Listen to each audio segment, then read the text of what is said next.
How to turn nothing into something. And here's a little gist of what I've been covering. First, to turn nothing into something, you start with ideas and imagination. Now, it's hard to call ideas and imagination nothing. How tangible are ideas and imagination? It's a bit of a mystery. So you can't really call ideas that can be turned into a hotel, ideas that can be turned into an enterprise, ideas that can be turned into the Salk vaccine, ideas that can be turned into miracle products, ideas. You couldn't really call the idea nothing. It must have some kind of substance. And imagination can't really be nothing. We call it nothing because it isn't like tangible. It isn't like a podium. It isn't that real. But it is almost real. So to turn nothing into something, you start with ideas and imagination. Interesting. Ideas that become so powerful in your mind and your consciousness, they seem real to you even before they become tangible.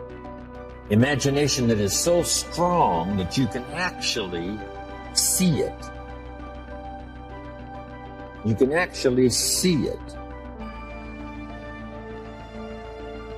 When I built my first home for my family in Idaho all those years ago, before I started construction on this home, I used to take my friends and associates out to the vacant property and take them on a tour through the house. Is that possible? Is it possible to take someone on a tour through an imaginary house? And the answer is yes.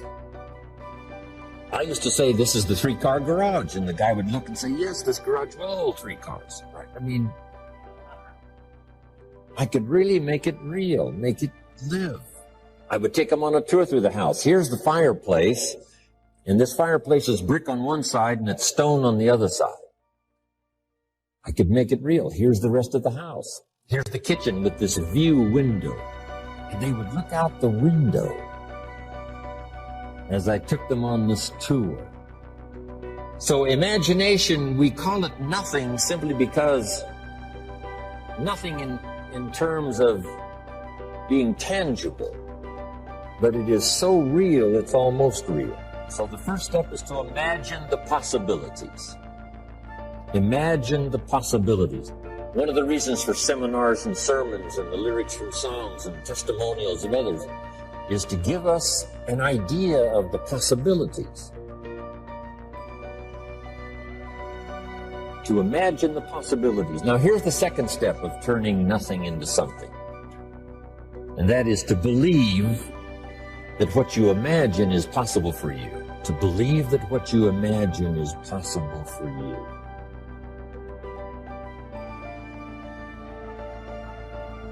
And we become supported by testimonials that say something like, if I can do it, you can do it. And we start believing. First, we imagine what's possible. Second, we start to believe that what's possible is possible for us.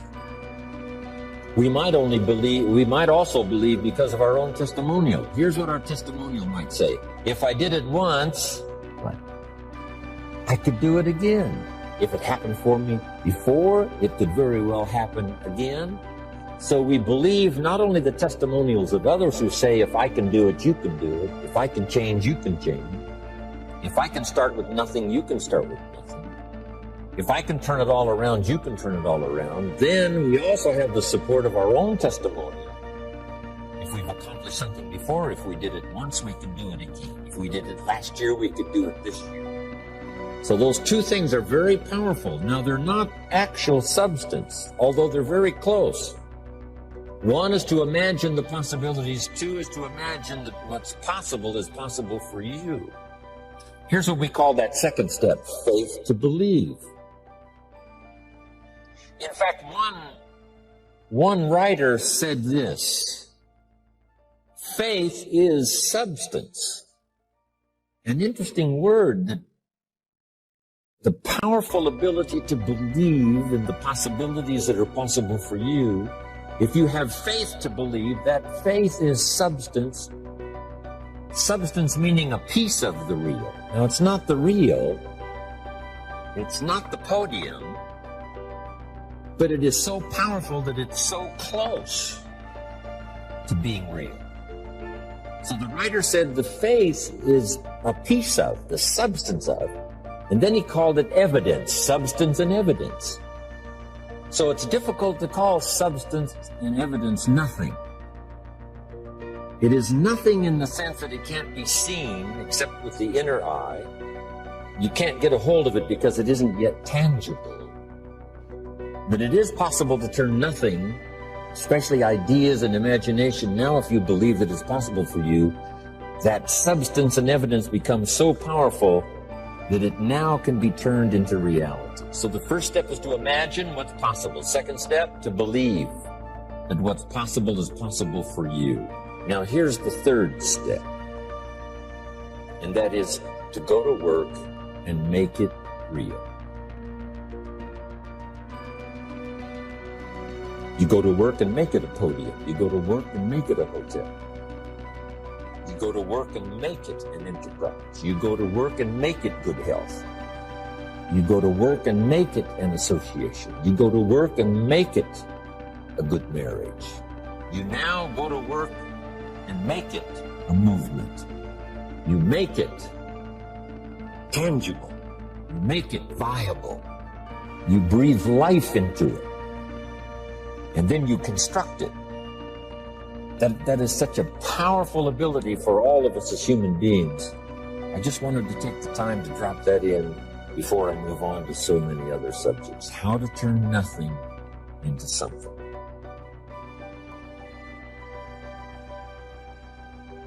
Now here's the last part.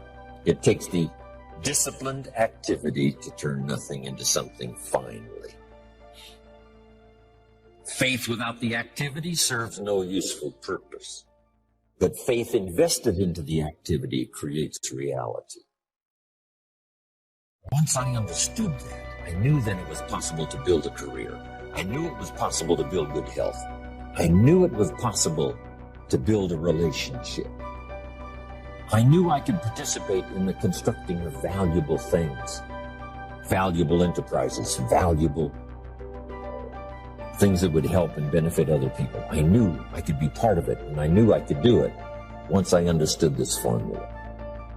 So here's the last part now. Appreciate now the disciplines that turns imagination into reality. Because without the disciplines, it doesn't work. The discipline is the last piece of the miracle process. The last piece of the miracle process is to do the work. To do the work of good health. To do the work of a relationship. To do the work of building this hotel. Incredible. So now here's the next one, especially I'm sure for this mature audience that have come to be with me on this weekend. To welcome the disciplines. Now, unless you're mature and unless you really understand, some people have said, I wouldn't want to welcome disciplines. They're distasteful. But once you understand that they are the miracle piece of the process, then you welcome the discipline. That's why I'm sure the ancient formula said 6 days of discipline. That's a good word to add. 6 days of disciplined activity creates the miracle of your living, creates the miracle of a fortune, creates the miracle of a city, creates the miracle of a polio vaccine, creates the miracle of music. Ideas and imagination, believing in the possibilities, and then invest the imagination and the faith into the disciplines. Guess what they call artists, writers? They call those achievements disciplines. They call them disciplines. Not random activity, but disciplined activity. Not just rushing at something blindly and flailing your arms and your muscles at it. No, disciplined activity creates harmony. creates music, creates an association, creates an enterprise, creates something tangible, visible, viable, workable. Whether it's a political institution, a religious institution, all things workable in the human experience have come from this such formula: imagination, faith to believe it's possible, and then go to work and make it. Here's the next important law, called the law of faith. We covered it a little bit earlier in a fairly simple form. Faith is the ability to see things that don't yet exist. Faith, though, can turn difficulty into reality, positive reality.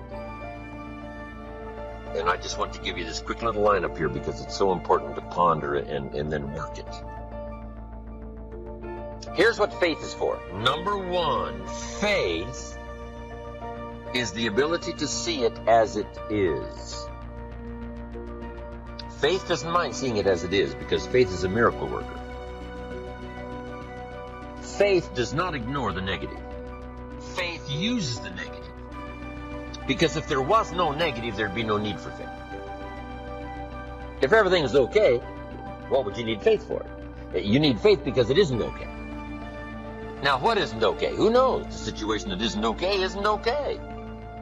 So here's what faith does. Number one, faith does not ignore the negative because faith now stands as the miracle worker if you let it work. So faith sees it as it is. If it's ugly, it's ugly. If it isn't working, it isn't working. If it's a mess, it's a mess. It doesn't hurt to call a mess a mess. You don't need to fancy it up here. If it's broke, it's broke. If it's miserable, it's miserable. Faith doesn't mind admitting that. Faith doesn't mind seeing that. Here's why. Number one, you can see it as it is. That's the beginning of faith, seeing it as it is. Now, here's the second step of faith. See it better than it is. Couldn't you see beyond the mess? The mess is for today. Couldn't you look into tomorrow? The answer is yes, I guess I could look into tomorrow. Humans have this incredible ability to look into tomorrow, to look into next week. So we not only have the ability to see it as it is, the beginning of faith, but to see it better than it is. Dream the dreams, make the plans, visualize. Use your imagination. See it better than it is. Now here's the third step that turns faith into reality. Make it better than it is. Faith now must be invested in the muscle. But if you invest faith now in the action, you can take any situation and make it better than it is. Next. In the beginning of faith, seeing it as it is. Don't see it worse than it is. Don't blow it out of proportion. Some people have this tendency to blow it all out of proportion and say, well, it can't be that bad. If it's this bad, that's how bad it is. You don't need to multiply how bad it is by 10. That's not necessary here. Just as it is, that's the deal. As it is. Don't see it worse than it is. Now here's the next unique key to faith. Don't see it for more than it can become. There's a thin line between faith and folly. Yes, it's possible to see yourself as a millionaire, but not overnight. Someone says, well, yes, I can see that. Don't see it for more than it can become in a reasonable period of time. Yes, if it dropped out of the sky overnight, but that's not likely. But it's still possible to be a millionaire. It's still possible to be rich and wealthy. So don't see it for more than it can become so that you move into folly instead of faith. Plenty is possible without being foolish in your faith exercise. But now here's two more cautions. Number one, it might be worse than you first see it. You better look underneath. Because sometimes you just look at the surface. You better take a look. So that you can really see it as bad as it is. Not to overblow it now, but to make sure you see it as bad as it really is. Now here's the next one. give yourself a chance to understand that it could be far more in the future than what you can first see. By faith, here's all you can see. Guess what the disciples were always saying? Increase our faith, increase our faith. The miracles that we see here gives us a certain amount of faith, but it looks like we need some more, we need some more. But you take the first step. Take the first step of what you can see, but give yourself a chance to be able to see it for more than what you first see. On a foggy night, if all you can see is 100 feet, here's what you do. Walk that first 100 feet, now you can see another 100 feet. You can't see the 200 feet. But if you can see 100 feet, you walk the first 100 feet, now you can see another 100 feet. So I'm asking you to take the early steps of faith, whatever you can see it possible to become. Start believing that. Have faith for that. And I'm telling you, as that starts to exercise, you'll be able to see it for more and for more and for more. The possibilities will start to increase in your own imagination.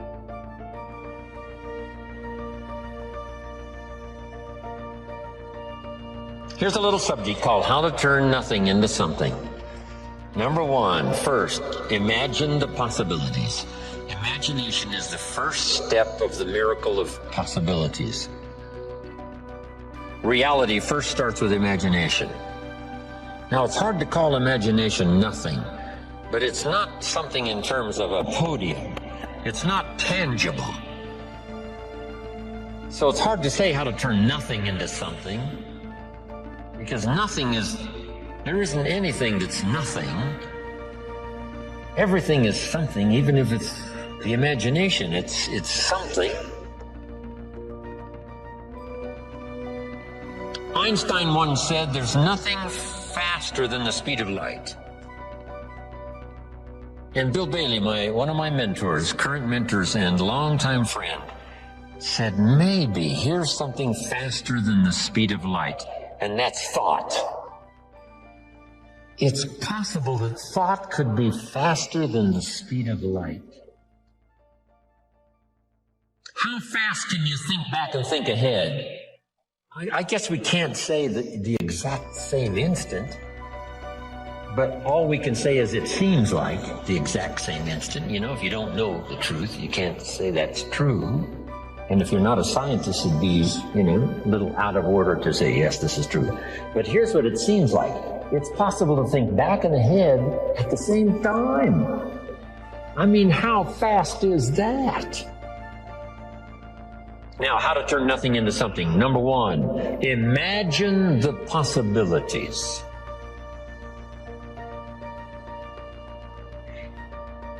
Today, if we had a chance to hear everybody's testimonial of how you got where you are, some of you went from nothing to something. Some of you went from pennies to fortune. And if we had a chance to hear everybody's story here today, took the time, guess what those stories would conclude? Those stories would conclude the possibilities are absolutely endless and unlimited. So number one, imagine the possibilities. Read an inspiring book one more time, how someone went from nothing to something. The possibilities, they're unending. Now here's the next step. Imagine that some of the possibilities are possible for you. We call this now faith. Now we start with imagination, now we generate faith. What generates faith? Faith is generated sometimes when the testimonial closes like this. If I can do it, what? You could do it. I started behind. I started under the basement, not in the basement. I started with debt, not surplus. I didn't start with pennies. I had no pennies. Debt's up to here. Finally got it turned around. Now everything's flourishing. That's what we want to hear.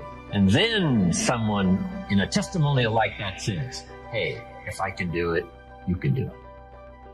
Here's what that does. Reassures our faith. Keep reading, keep listening to the testimonials. One, that excite the imagination as to the possibilities. And number two, helps faith to occur. That what's possible for one is possible for another. Now here's the third step of faith. are the third step in the miracle process. To deposit your imagination and faith into high activity. Disciplined activity. Not just activity, but skillful discipline. Take the classes to learn the skills. Get around people that'll teach you the disciplines. And then deposit your imagining the possibilities and believing that it's possible for you. Deposit that now into what we call high activity. Make this note now. Activity finishes the miracle process of turning nothing into something. Activity finishes the miracle process. I'm positive that's why the formula was given of 6 days of working miracles and 1 day of rest to ponder how it's going. How is my miracle working process working? Have I missed some? Devote 6 days to the working of miracles. The 7th day to rest and reflect and go back over and a bit of study. Yes, spiritual. Yes, church. Yes, synagogue. Yes, family. Yes, social. Yes, friends. But see if you can't now come up with a plan to increase your activity or refine your activity. Sharpen it so that it produces major results.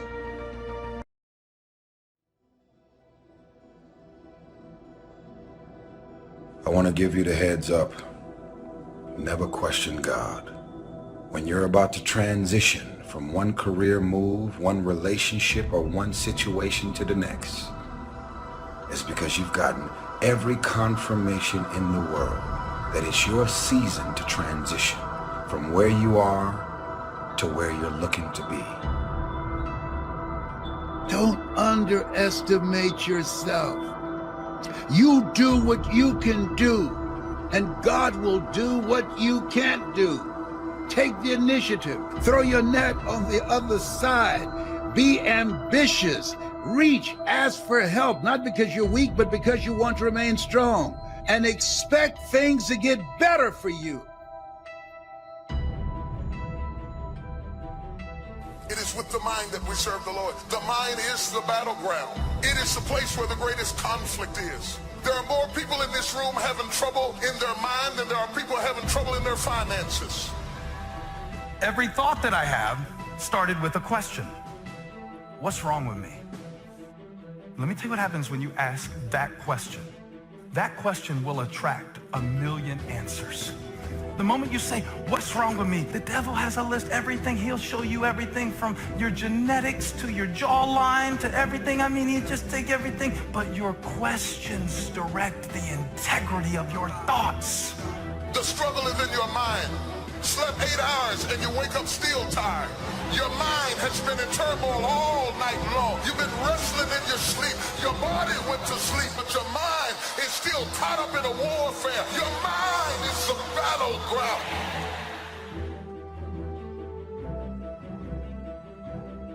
Just because people let you down, don't give up on God who never will.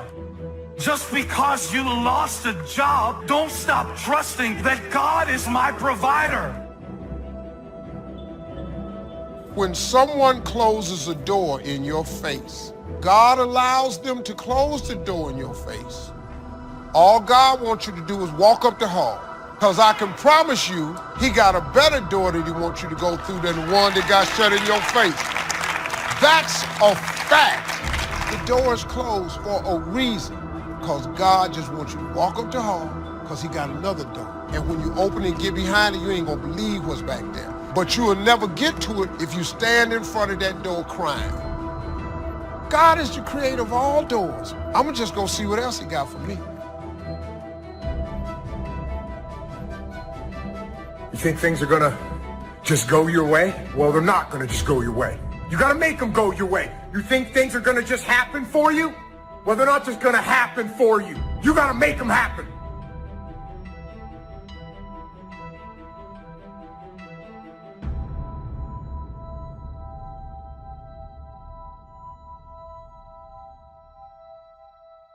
So I want to challenge you to waste no more effort wrestling with other people. Your destiny, your future is not predicated on the decision of someone else. You wasted too much of your life trying to change other people's mind about you. It doesn't matter what they think about you. God is not going to bless you by their opinion. God is going to bless you by how you see yourself.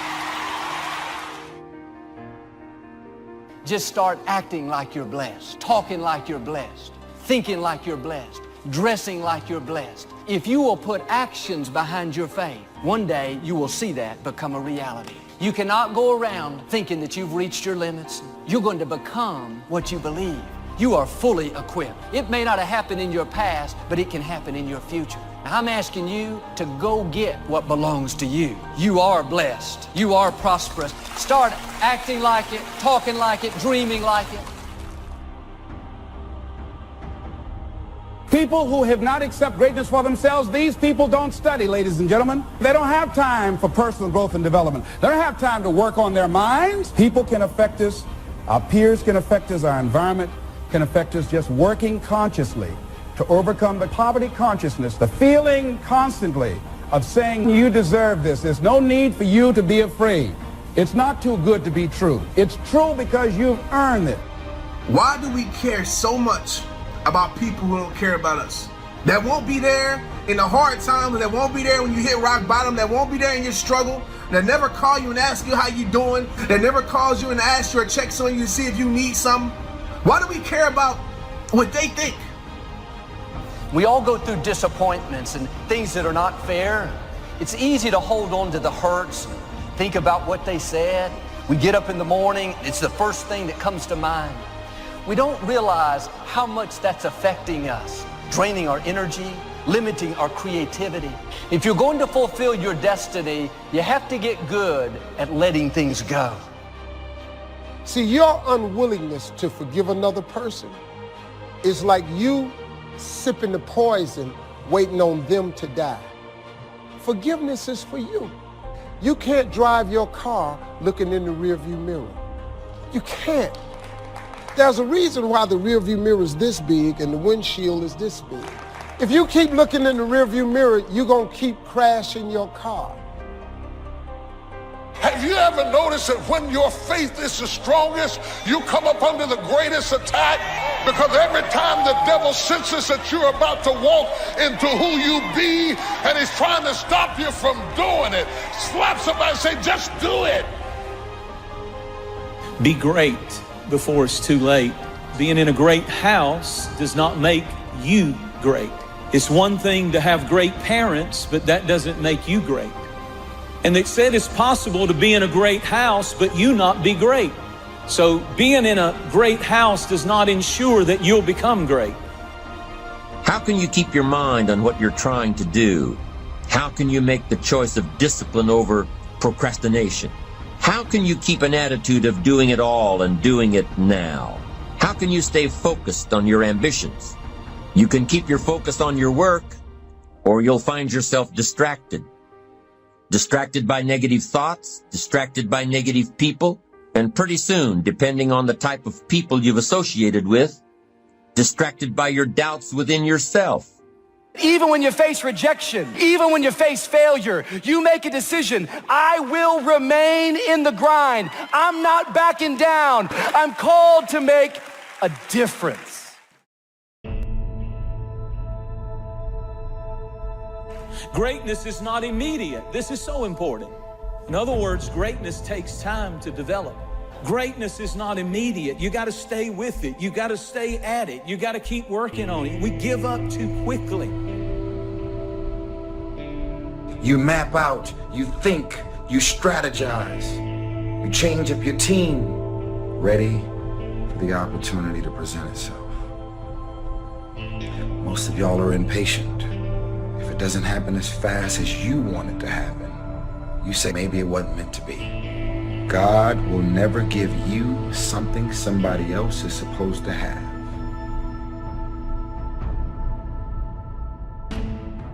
I want you to write this down. There are two powers in life that every one of us have to deal with every day, that you can never control or stopped is time and change. You cannot control time. You cannot control change. What's at the core of achieving the good life?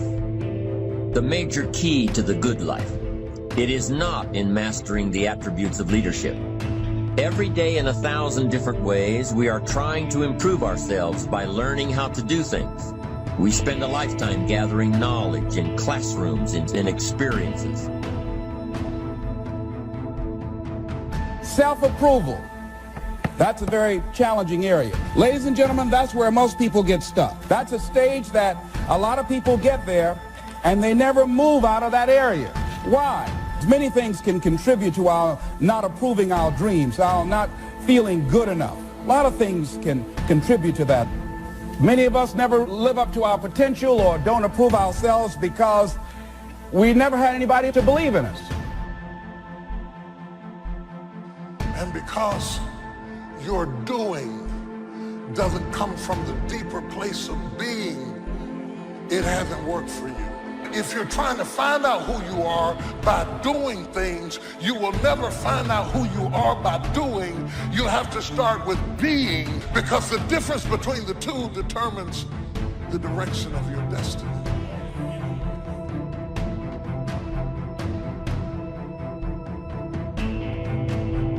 I need to embrace the suffering. You know, there's something powerful that once you just sort of embrace the fact that in order to achieve something big, you've got to get rid of these distractions, you're probably going to have some suffering to get there or some sacrifice to get there.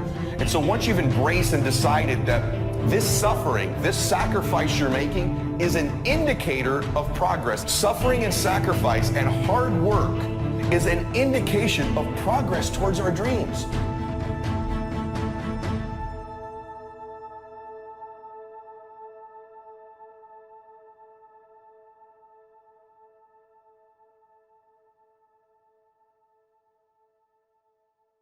So easy.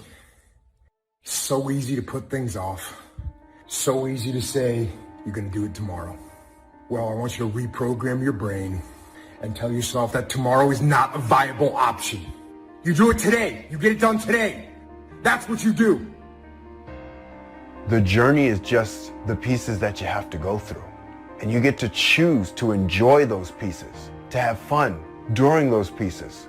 Because you know you're going to come out the other end being the person you wanted to be. And you're going to see it before everybody else does. That I can guarantee you. When we go around dwelling on these negative, defeated thoughts, we are sending poison down through our system. We are telling our command center, the mind, this incredible tool God's given us to release defeat, failure, mediocrity. I wish for you that you might develop a growing awareness of the world around you and your possibilities in it. Develop a sense of history and destiny, and be grateful for the opportunities that you have to participate in that grand endeavor. Start the daily action of first cleaning up all your current situations. Remember, little achievement leads to confidence that conquers guilt. Then buy up every challenge to reach your goal. You can now handle it. The winter, the spring, the harvest, the inspiration from it all, and the immediate and future progress that will someday give you a view from the top of your goals, your adventure, and your achievement. When you get up in the morning, no matter how you feel, you need to say, I am strong, healthy, energetic. I have discipline and self-control. I look good, I feel good, I think good, I smell good. Some of you, if you would do that, your mind would go tilt, tilt, tilt. It would think, what in the world are they saying? It would send an alert all through your system saying, hang on guys, we're changing directions. Don't send out any more defeat. This is a new day. Send out health, send out healing, send out strength, vitality, victory. You've got to get your command center sending out the right instructions. The people that are going to be successful are willing to do the things today others won't do in order to have the things tomorrow others won't have. What is it that most people won't do? Here's what they won't do. Learn something new. They're comfortable with what they're doing now. Learn something new. You need to learn how to control your own destiny. Be your own boss. That's what time it is. Most of the time, your challenge is you're not solving it quickly enough. You're not getting totally certain. Certainty is so huge. Flood yourself with certainty. And then most people don't understand you can obliterate most problems with just massive action. I see people hem and haw and make excuses all the time when challenges arise, and it would have just been solved if you'd have decided, you'd have been totally certain, and you'd obliterate that problem with some massive action. How great to have a mind to expand and a soul to nourish, to have hands that can feel, a heart that can experience, a soul that can soar, a mind that can inquire and learn, a body that can respond, to know love, sadness, hope, disappointment, accomplishment, failure, thrills, appreciation, wonder, frustration, confidence, courage, impatience, contentment, expectation, fulfillment, beauty, and harmony. To have all this happen to one is one thing. To know it is all happening is much more. What stress really is when a problem comes up is the fear of loss. And what you do is you begin to give this a disempowering meaning, and you begin to feel like you're going to lose something. Which is why having a process means so much to me, because when I know I have a process to solve a problem, I'm so much less fearful of the loss or the stress that it's going to cause me. When you begin to get these feelings, it's where your focus is going that's causing this stress level to rise in you. And my hallucination for many of you is that when a problem arises, you begin to focus on the problem more than the solution. You begin to magnify your stress level, make a disempowering meaning, which is this fear you're going to lose something. If you're still wounded over a position you lost, you'll go to that new company, defensive, not friendly. You're treating them based on what you've been through, but they had nothing to do with it. It's much more freeing when you learn to let things go. God will be your vindicator. He'll take care of who did you wrong. It's not your job to pay people back. They hurt you once. Don't let them continue to hurt you by holding on to it. It's easy to say, I have a dream. That's easy. You can say that when the enthusiasm is there. You can say that when you have enough money in the bank. But I'm telling you, it's hard to say, I still have a dream. I still have a dream. Can't you say that after your friends turn on you? And after the people that you're doing it for stop believing in you?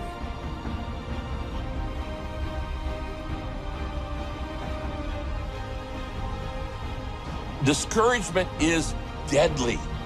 It can get you off track. When you have a setback and you get discouraged, you can get set on the shelf. We all get discouraged. It's powerful. It is universal. It involves everybody, and it is recurring. It doesn't just happen one time in your life. Many of us never ever discover our greatness because we become sidetracked by secondary activities. We start doing so many things, we just give our time away until we don't have any time for ourselves or any time to do the things that we want to do. I'm saying to you that one day you look around and there goes a year, there goes 2 years, there goes 3 years. So if there's something you want to do it now. A man's life consists in how he managed time and change. We become what we are as a result of how we use time and how we manage the changes in our lives. Our mind comes as standard equipment at birth, and things that are given to us for nothing we place little value on. Things that we pay money for, we value. The paradox is that exactly the reverse is true. Everything that's really worthwhile in life came to us free. Our mind, our body, our hopes, our dreams, our ambitions, our intelligence, all these priceless possessions are free, but the things that cost us money are actually very cheap and can be replaced at any time.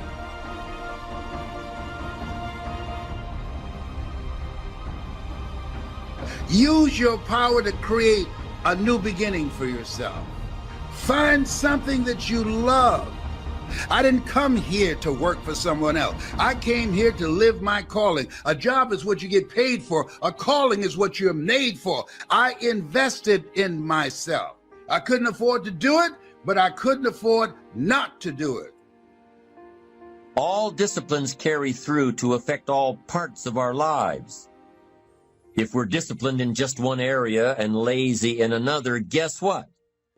The bad habits in one area of our life will eventually destroy our self-discipline in the areas we've been working on. Discipline is a set of standards which we've selected as a personal code of conduct. Discipline is the mind being trained to control our lives. Discipline is imposing on ourselves the requirements for honoring these standards.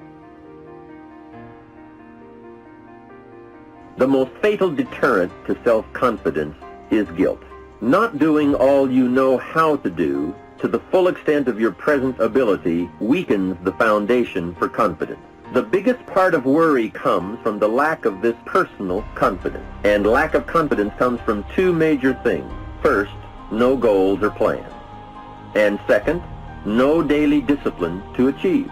So listen to the voices of creative experience. Let nature, experience, wisdom speak to you and teach you.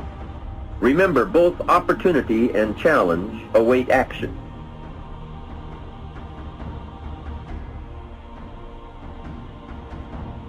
You can work on micro habits with regards to your conscientiousness, and I think the best micro habits, set up some aims for yourself, goals that you actually value. It helps you do a situational analysis of your life more than a psychological analysis, I would say. And so the questions are something like, well, you're going to have to put some effort into your life. We become what we think about. Conversely, the man who has no goal, who doesn't know where he's going, and whose thoughts must therefore be thoughts of confusion and anxiety and fear and worry, becomes what he thinks about. And if he thinks about nothing, he becomes nothing. Motivation it's kind of a strange word. We think it means that we're fired up to do something and passionate to make something happen. Because you just can't turn on passion. You can't just turn on the desire to execute a task.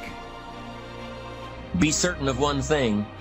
Every exaggeration of the truth, once detected by others, destroys our credibility and makes all that we say and do suspect.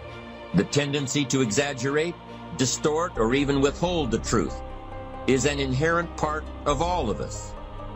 It starts when we're kids, and then it continues when we're adults, exaggerating our net worth to impress old friends, exaggerating how close we are to closing a deal to impress the boss. If you make it to the end of this video, I want you to write, I am determined to reach my goals. I am determined to reach my goals.